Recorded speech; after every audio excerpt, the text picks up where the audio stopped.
Alright, hello everybody, this is me, Grandmaster Illia Nyzhnyk, presenting to you my take, a lecture on material imbalance in endgames and how to navigate your way through these unclear positions. Thank you, Sarah, for giving us a cool info, cool examples on Scandinavian, but this time I would like to talk about endgames as per this week's overall theme. I would say I started this week off yesterday with the lecture on endgames, and I would like to make it to talk more about this, as endgames are arguably one of the trickiest positions that you can have happen in your games. So I feel like it's useful to know what to do when you inevitably get into one of these situations. Hello, Spinal Tap Chess. Long time no see. Okay, so without further ado, the first game we're going to be looking at is actually one of my games. In this game I was playing against Grandmaster Nikolas Theodorou, a very strong Grandmaster who was a kind of a rival for me, as he was attending the St. Louis University school, and back when this game was played I was already graduated, but a couple of years back, while I was still going to Webster, I was still a member of Webster's chess team. Theodore and I would end up playing each other a lot during collegiate chess and even during individual tournaments. In this position is black to play, and right now there is no material imbalance. This is kind of the first example on how even in endgames material is not going to be it's not going to be one of the most important things to go for, and the reason for that is because I think, just like Sarah mentioned in her previous lecture, when getting into one of the rook endgames, I believe it was 2 examples ago, Sarah pointed out that in endgames, in certain positions where one side is up material, the defensive side is oftentimes going to go for active defense, and oftentimes active defense is actually so strong that it completely invalidates any attempts of the side with extra material to actually win the game, because of how strong active defense is. And in this position, that's exactly what we get to see, because here I had 2 choices, right? So right now I'm playing as black, and I have 2 choices. My king is fairly active, right? I have pretty good pieces. My net is in the center, and I was kind of conflicted, because there were 2 ways to further improve my pieces. There was this move king to g3, which applies pressure against the g2, or there was this move knight to f7, which helps me potentially win the pawn on g5, and not really realizing the difference, right? The king g3 seemed a bit scarier, I guess, if you will, because okay, so I see the suggestion by chesspawn01 saying maybe rook f7, trying to trade a bit rooks. Yes, this is a good plan. Unfortunately for us, white's not going to bite. White will just refuse the trade, and in turn white's going to start attacking the pawn on d5. White has a better piece synergy here. What do I mean? Rook and bishop usually work better than rook and the knight, and despite of how solid, how safe this position looks for black, I always had to be wary of the possibility of bishop e3 followed by a5 breakthroughs. So even though the bishop, white's dark squared bishop right now, is purely defensive in nature, right, defending the g5, if I'm not careful enough, there will be some possibilities for the bishop to get out and then attack my queenside pawns, as they are both on dark squares. So I had to keep that in mind as I proceeded, and in my mind, making sure that the d pawn is alive was part of it, right? So if this pawn is gone, it also would help white infiltrate my queenside structure easier.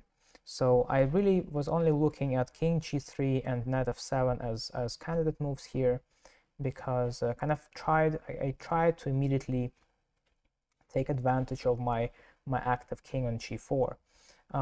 Now, one of these moves is naturally better and logically better than the other, so the move king g3 is actually a better one of the two, because it maintains the knight on e5. This move is a bit scarier to make because you might be potentially running into bishop f4, which doesn't really do much. Yeah, bishop f4, king takes g2, and then my knight is just gonna leave somewhere, maybe go to c4, where my king is eventually gonna come back, because I don't think g2 is where the king wants to stay. So me winning the pawn on g2 actually doesn't really do much, because I'm unable to utilize the extra pawn, right? My pawn can't move because as soon as it goes to h5, there's en passant, and I will lose the extra pawn right back. So this position, despite me having an extra pawn, is still relatively even. But what I did is I didn't realize that maybe, okay, well, I should probably begin by saying that I thought, my thinking process here was that if I end up winning the g5 pawn, then my knight can potentially get transferred to e4, and the e4 in my head was a naturally better square, because from e4 I'm giving myself another possibility for active defense, right? So rook c7 hitting the c3 pawn, it looked very nice, and also I thought that, okay, as soon as I take on g5, there is no chance in the world white would trade, right? Because trading means going into rook endgame, where white is going to be down a pawn without access to the bishop. White does not have enough active counterplay with a5 breakthroughs, so that's never going to happen. If I get my knight to g5, it basically means that I will be getting the knight to e4, and then from that point on I'll have an extra pawn, I'll have an active play against the c3 pawn, so life is hopefully going to be good. And unfortunately here, what I did not account for was this move didn't happen. Well, the way my opponent played here was actually he decided to very quickly go ahead and go for this breakthrough on the queen side. He played bishop e3 and a5, exactly what I had predicted previously. Knight e4, and over here we essentially almost immediately withdrew the game, because after rook b7 I was actually the one to offer a draw, because he can win the pawn back. So it looks like he's still going to be down the pawn, but there is this move c4, which is a double attack, and I cannot really take. Well, we could also make an argument that I can't take on c4 and it's still going to be a draw, but now I am the one making a draw, right? If some of you guys may know, is that rook versus rook and bishop endgame without pawns. Here I even have a couple of pawns to help me survive, but even if the pawns weren't present, right? So this would have been a theoretical draw, because rook and bishop is usually not enough to beat a rook. Also, there are positions that are winning for rook and bishop, so that would have been a difficult hold. So for this reason, if I just didn't want to lose a knight, I would just move the rook away. White ends up picking up the missing pawn, and then we just play this position where white shouldn't be. It's just a pawn that's passed.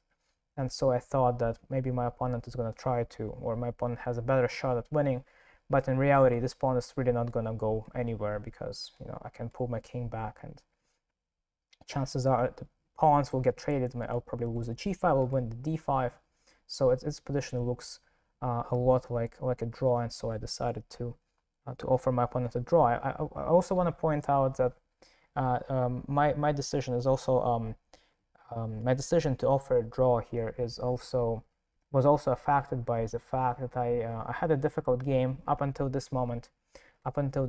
Move 36, I had a really difficult game where I was forced to defend, and in my mind, I was at no point was I trying to take over the advantage. I was only exclusively trying to hold this for a draw, which is not true, right? So after king g3, as we could see, I would be winning the pawn, and here I don't really have much to worry about. So this position, despite how hard it is for me to utilize the extra pawn, I could potentially be playing this for a win, which I didn't realize at the time. I was just way too fixated on making a draw. But after knight f7, is going to be facing a problem. So here comes the issue, right? So my knight moved out, or rather moved away from the central square, right? Let me remove the markers. My knight used to be on e5, now it's no longer in the center. So what white can do is white can very quickly, at the small price of a pawn, launch a counterattack. So my opponent should have played rook to f4 check. Now this move may feel like like it forces me to go king g3, right? Obviously not king g5, because after rook takes f7, it's a discovery check, and I just lose all my pieces immediately. So I cannot take on g5. King would go to g3, and white has rook to d4. And as you can tell, with the knight not being on e5, suddenly white gets an idea that didn't exist previously. Right now, I cannot put my knight on e5 anymore, because once again, I end up losing the piece like so. And if I don't do this, then c4 happens. It's getting kind of shaky, right? This is where kind of the whole point of this lecture comes in, because at this point of the game, black can, like, I could and probably would have, I've seen this obviously, and I thought to myself, oh, what, let me just play rook c7, and I end up holding my extra pawn, right? If white takes on d5, because the pawn is currently pinned, so white's only way to capture on d5 is with a rook, I would take back with a check, and this is also a double attack at the same time. So a4 ends up falling, as white can't play king b3. The bishop behind is dead in this case. So I saw rook c7, I was so happy. I was like, okay, there's nothing to worry about here. I have an extra pawn, life is good. But then as I arrived home and analyzed this, I realized that what I didn't see is how powerful white's bishop is going to become. So in this line, I'm actually just completely lost. Even though I'm currently up 2 pawns, one of my pawns has been blocked by the king, the other one of my pawns is unable to move because of en passant rule, and my only chance is to try and bring the king back, which fails because, once again, my pawns on a7 and b6 are about to be eaten by the bishop, leading into the endgame where white has 2 connected pass pawns together with the king and the bishop already on that side. So white is just going to end up promoting, and there's nothing I can do to stop this. So this would have been a disaster had my opponent found the line, because both of us were in time trouble, right? And this move bishop to f4 would have been white's 40th move, which would force me to make in this tournament. There was a second time control where we would get an extra 30 minutes added to our clocks as soon as we make the 40th move. So here, my opponent's bishop f4 move would have been move number 40, meaning that he would be getting extra half an hour added right after this move, and I would still need to not take on c4, right? So after taking on c4, my position becomes lost, but this is move number 40, so I get extra half an hour, which would be pointless because the position is lost, and it doesn't matter whether I have time or not to think about my possibilities.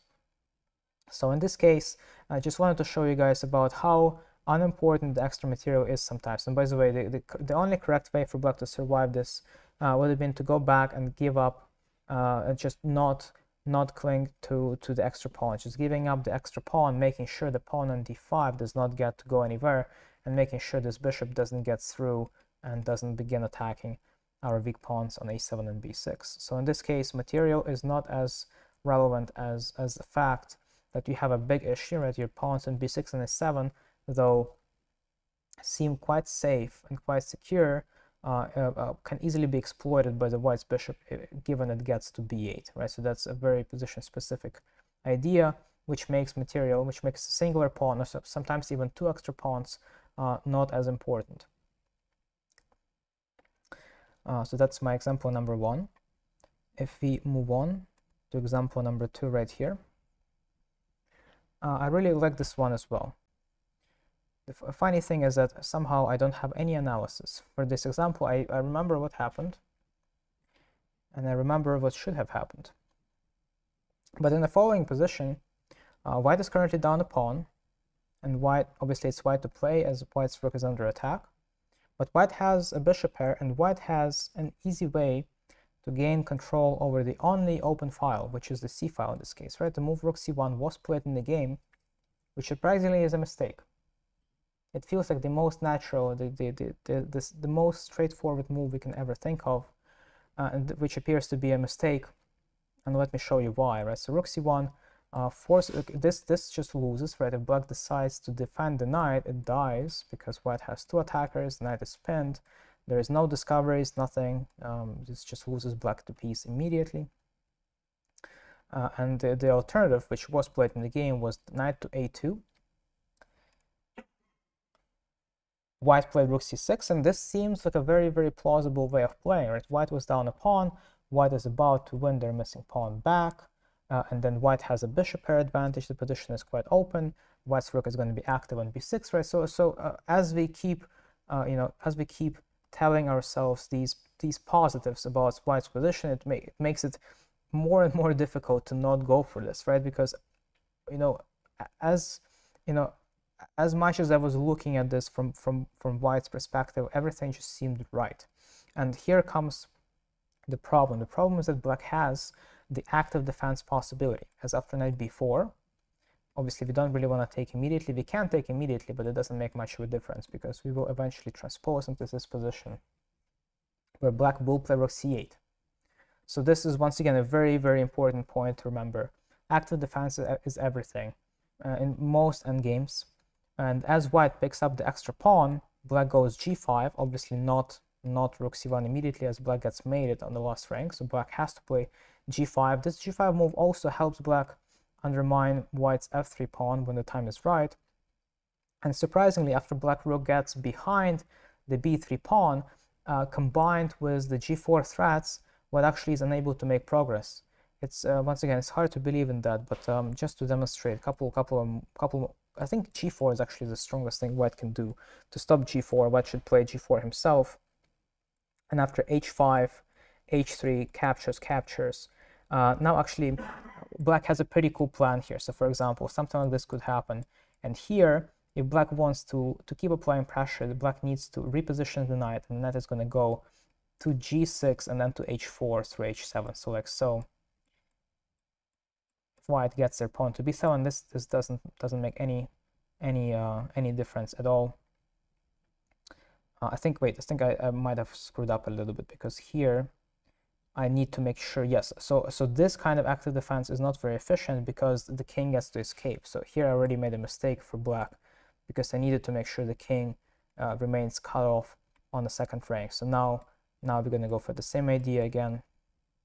Now I need to begin with rook b2, because knight h7 is going to run into bishop d3, so rook b2 first, and then my knight is going to come to h4. And eventually there's going to be some draw thanks to the rook and knight cooperation, which is quite rare, to be fair. I would say that it's quite unusual that, yeah, chess pawn, yeah, I would have to keep the rook here. Oh my god, cheesy gazebo was the emote again. Oh boy.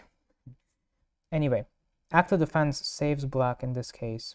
By the way, I think at this point there is also knight d7, so that's just an easier draw. Like, we don't need to get fancy with knight g6. We can just kick the rook out and then pick up the b7. That would have been a much easier draw.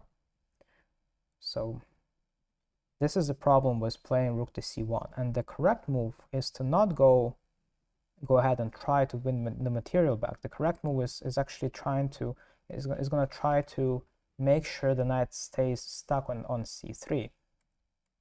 This is the correct move that white should have gone for, which wins.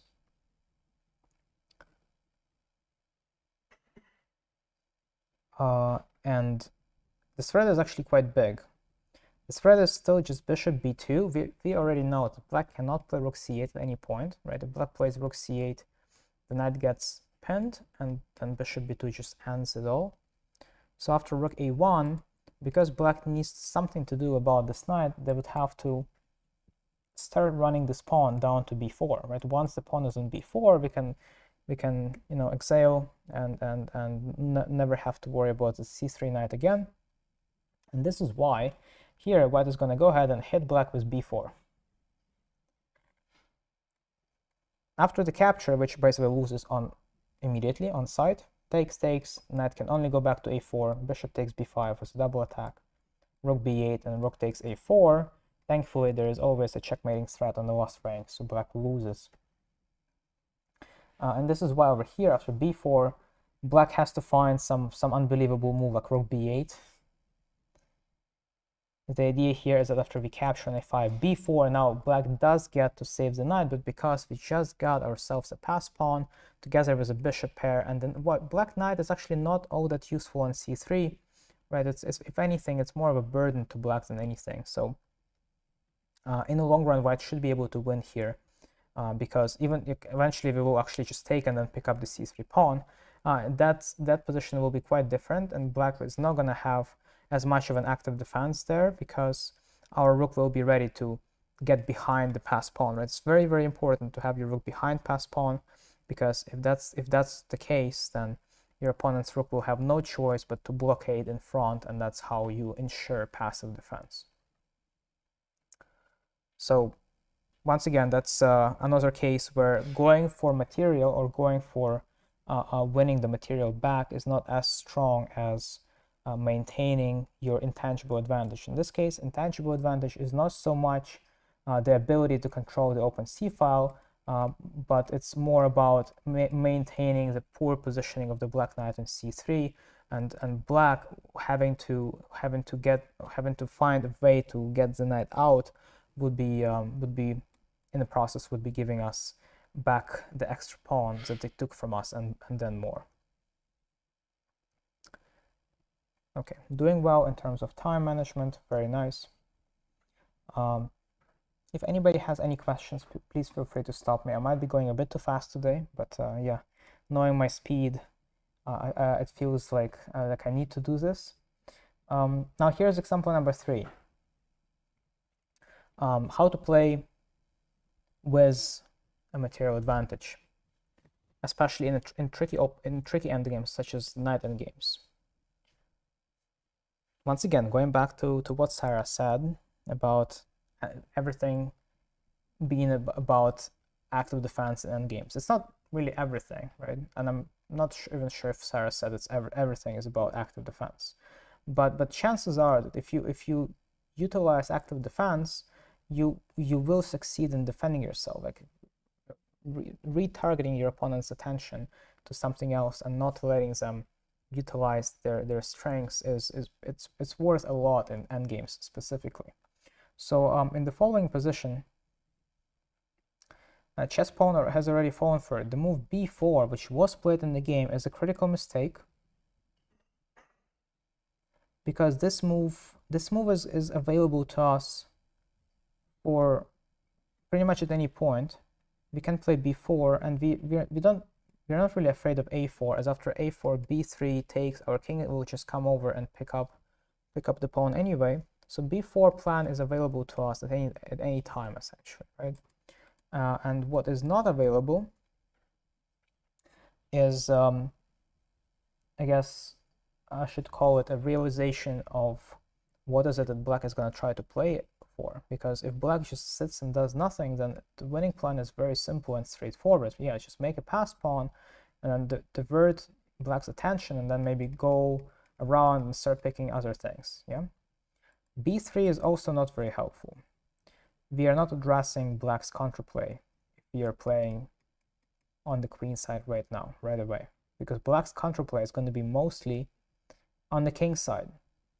This is where black's knight is, and this is where black's knight is going to become a nuisance for us, to the point where we can't focus on our pass pawn anymore. That's how powerful this knight will become if we don't do something about it. What is, let's try to look for it together. What's the black's counterplay here in this case, and how can we stop it? Okay, so I hear the knight to f2 suggestion. I don't think knight f2 works out well enough, because the knight was doing an important job. It was holding the e5, and I think after king d5 we might have to, like, I don't think our pawn is fast enough here.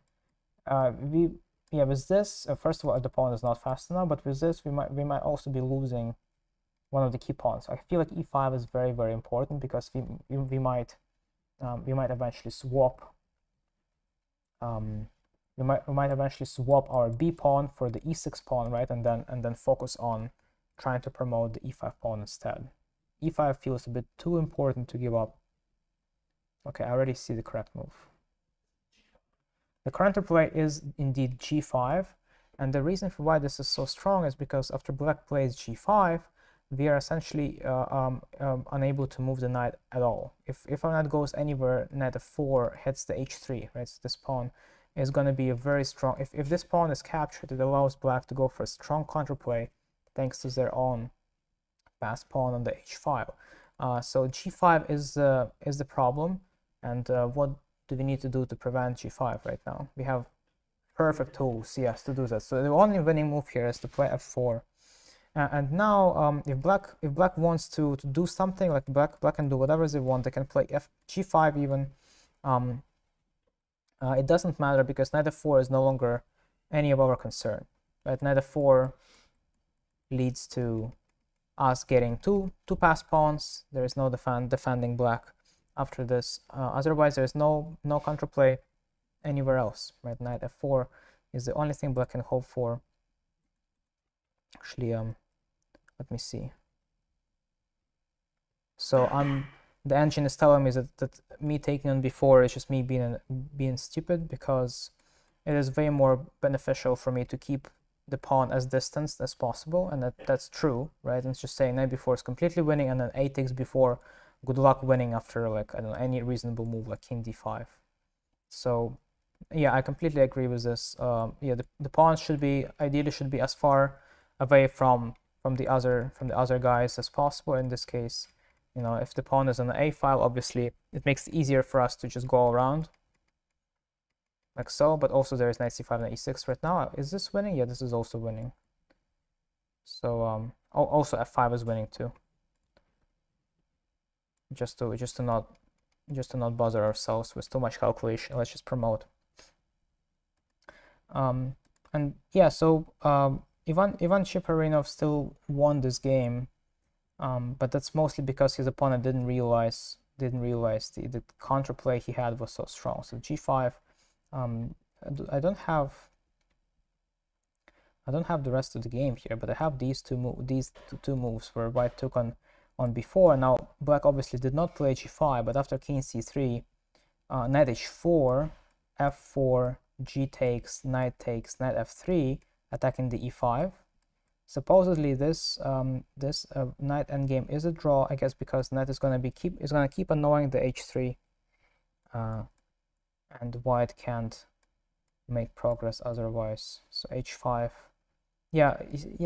What would be a win condition here for white? Give up the pawn, run over there, and then take on h5. But that just seems too slow. Yeah. Plus the black knight is always going to be there. What if we could magically just get? I'm just gonna try to play around. I'm gonna make a bunch of wasteful moves for black. So what if we could get our king somewhere there? Yes. Okay. Now this is winning because obviously we cannot be stopped in promoting the pawn. So the key here is to make sure the white king does not get through. And if the king attempts to make a run for it, how about we try? King d4, king d6, knight d8, knight f3, and now the h3 pawn is going to begin getting targeted. So king e3, knight g5. Oh, I found the only way to lose for black, right? Because knight is trapped. Yeah, so now the knight is trapped, and it can only go to h3 where it remains trapped. Oh, it's just knight f7, knight g5. Yeah, okay, so I did it. I lost. I found the only way to lose. Literally any other, except for knight g1, because knight was also trapped. So knight e5 and knight e1 are both moves that are drawing. So this is actually something I wanted to check. Like, what happens if white ends up picking up a pawn on h7? But it looks like this is not enough, right? Because our king is too close. Our knight is holding off against the h pawn. If the pawn was closer, then that would be a bit trickier, right? Because if this pawn was like on h5, then I'm not sure if that's a draw anymore. But because it's on h3, it's just a bit too far, right? It can't easily go up. So we have a draw here. Well done, Cookie Monster, from the chat. Wonderfully done. So here, whenever we are playing with an extra material, always look out for your opponent's counterplay and active defense, right? That's something we need to prevent. I've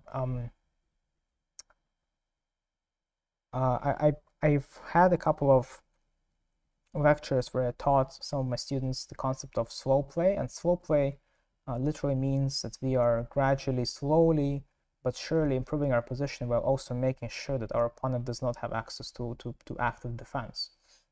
Very, very important to be doing this in endgames where you are ahead. Whether it's something intangible where your pieces are just better, or whether you're up material, you need to make sure your opponent's pieces don't get to play, don't get to annoy you. It's hard, right? And that's, there are books that describe this process, but that's an important skill to master because it allows you to win, to convert advantages that you otherwise wouldn't be able to. Moving on. In this position, it is white to play. This this position is quite difficult, and I'm just gonna go ahead and show you guys the winning pattern, because it doesn't seem like there is much of a difference between what happened in the game here and the winning idea, while in reality the difference is what we do to misplace our opponent's pieces, right? So here, this position is quite unfortunate because white, a couple of moves ago, white blundered this idea of rook d8, and it just so happens that the knight is stuck on e2 and has nowhere to run. So it may feel like white might even be in trouble. Thankfully, if white just picks up a pawn like this, white has 3 pawns for a piece, and chances are that white will still be doing quite well. You can even argue that white is still winning here, and actually the engine believes that white will win with a precise play. And this is kind of what happened in the game here. So king b3, rook d2, and here white played rook takes a6, which I believe is a mistake, or rather an inaccuracy, because this move does not lose the winning advantage. The correct play here would be for white to play knight c1. It forces black to go rook d1, right? If black's entire active defense counterplay is based on annoying the knight, right? Obviously, if black just takes on h2, white will happily move the knight out of the box with knight d3. White is hitting the e5, white is hitting the a6, and white is up a pawn on top of that. So this is just completely winning now for white. So black would need to play rook d1, and this is where we are going to give up our knight. So we are making sure that black rook is going to be on the first rank and not on the second rank. If the black rook is on the second rank, as you can see in that line previously, black was applying pressure on the h2. If we lose the h2 pawn, we might actually end up losing the game off of that, right? Because black becomes capable of creating the passed pawn of his own. And this is something we want to avoid at all costs, because we're not really afraid of, let's say, black attacking the c3, right? It's just a single attack. Bishop d2 runs into rook c6, and our pawns keep going forward. Rook b1, king c2 just ends up losing the game for black very quickly. So in this case, with this materially imbalanced position, our goal is once again to make sure that our opponent's pieces are as misplaced as possible, so that black does not have an ability to go for the active defense. Rook b1, once again, not king c2, because king c2 is going to run into rook h1, where black will be picking up the h2 pawn with check.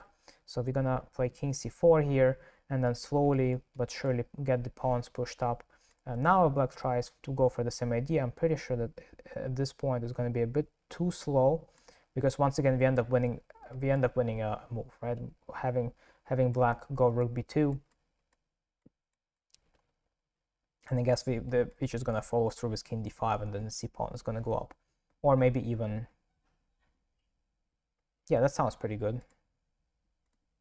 So if we just go move by move, king d5, h5, c4, h4, takes, c5, yeah. So white is exactly in the nick of time. h3, c6, h2, c7, h1, queen, c8, queen was a check, king g7. Now white has a forced checkmate in 3 moves, like so. But once again, this doesn't work. This line does not work if black gets to pick up the h2 pawn immediately by having the rook on the second rank. So once again, this position is yet again all about understanding your opponent's counterplay and making sure whatever your opponent is trying to do does not happen, right? Because by the way, the move c4 also allowed even more counterplay on the second rank, which essentially eventually led to black being able to survive.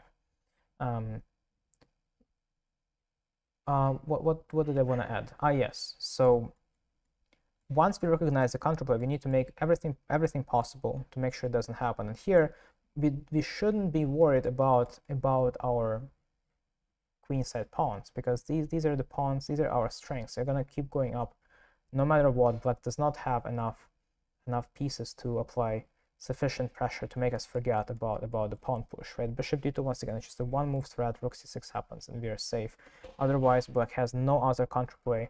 The only counterplay available to black is against the h2 pawn, and that's really nice, where we force black to spend an additional tempo trying to go for this counterplay, and this actually allows us to make a pawn rush for it. Okay, feels like I'm going a bit too fast today even. The last example, the next one, the last example is, I guess I could say it's quite a doozy, but only because white kind of did it to themselves. In this position, it's white to play, and white having an extra pawn, a fantastic pawn structure here, but some immediate problems to solve, right? The c3 knight is under attack. Black queen is hovering around the white king, maybe, you know, kind of hoping for a perpetual check or whatnot. What should be white's course of action here?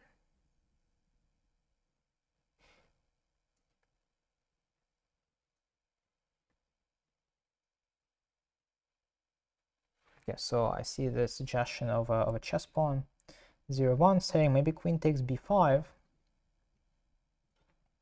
and go for the bishop, and then go for pawn promotion afterwards. Queen takes b5 is a possibility. It's probably one of the better moves out there, but white has a stronger chance. There's bishop takes g3.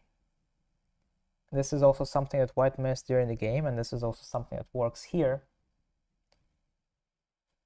There's no perpetual. We can just simply take. What happens with this capture is that the white king gets exposed, right? So if you just try to go for promotion right now, chances are there's going to be some kind of perpetual check here. Maybe not immediately, but there's going to be a high chance that black will stop you, right? Well, this is not just a perpetual check, this is a checkmating threat. So even more so that we can't go for the pawn push.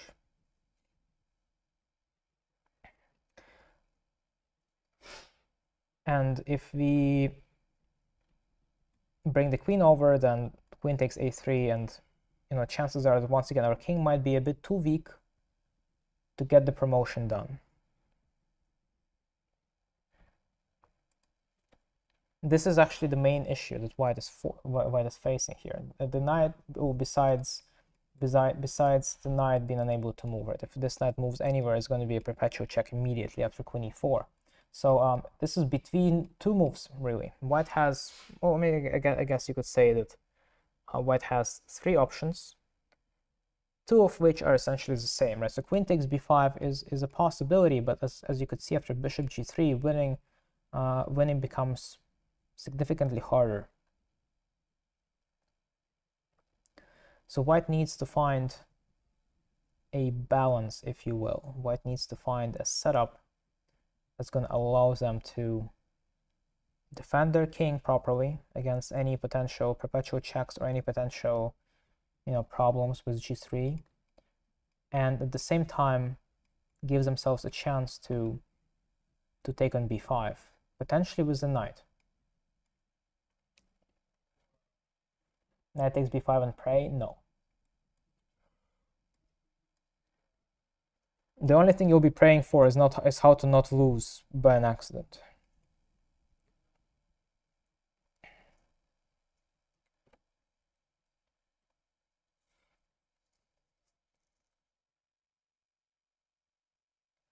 So why to play? How do we address the issue of bishop takes g3 and the issue of queen takes c3? We can do it all in one move. Well, not in one, sorry, excuse me, in two moves. There is this one magical square where our queen can go and solves those problems.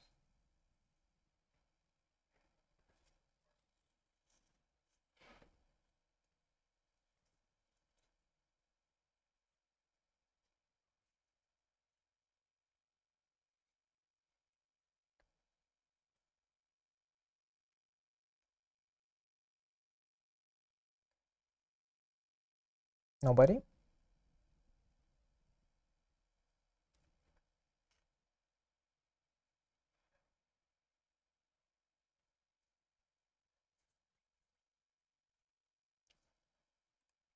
Okay, I shall free you guys from suffering. The moves I was talking about are either queen b7 or queen a8. They both have the same idea behind. With the queen on b7, we are covering the long diagonal. Queen c3 is now not the same as after these trades. As you can see, a very, very important difference is that the f2 stays intact, right? Our pawn on f2 did not die, and as a result, the king can only be attacked on white squares, right? Which white has a very, very simple way of dealing with. Just queen b7 next move, and there's no more checks. So bishop takes g3 still works, and this is where white made a critical error. White took the bishop. Right now we already know that if white does this, chances are that the king will be checked forever. I'm honestly not quite sure why the game was drawn here, because, you know, it just still feels like white is faster, but I will believe the engine, because yeah, the engine here says that it's a complete draw, so there might be some kind of perpetual check here. But we already knew this, right? We knew that this is going to happen. Yeah, so here comes the trick. What's the trick? What should white have done here to make sure this doesn't happen?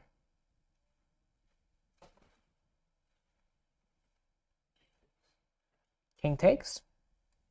King takes. I think king takes would still be, yeah, okay, so Cookie Monster got it, Christopher, yeah, f3, but I guess queen f3, Christopher, right? King takes, might also work out, honestly. I was thinking queen g1, but there's queen g2, yeah? So this works, and if you take here, white can defend with queen f3. Yeah, this should work. Let me double check. It doesn't work. For some reason, this doesn't work. Queen c1, king g2, and queen c4, hitting the h4. So I guess the trick is to now, yeah, this position is very tricky. The trick is to not overtrade pieces. It's weird because as white we are ahead in material and we don't want to trade. And right, so here, yeah, so the tricky solution is that now we're giving up both g3 and h4 to ensure the safety of the king. So queen f3 is the only move here. By the way,